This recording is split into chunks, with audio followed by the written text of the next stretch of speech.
know you're everything that I've been looking for,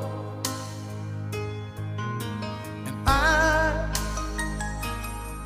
I look into your eyes and could not ask for more. So it's only fair to lay it on the line. Kaya pala ganito ang naging resulta ng kapalaran ko. Kasi alam ng Diyos na kaya ko. Sa edad kong to,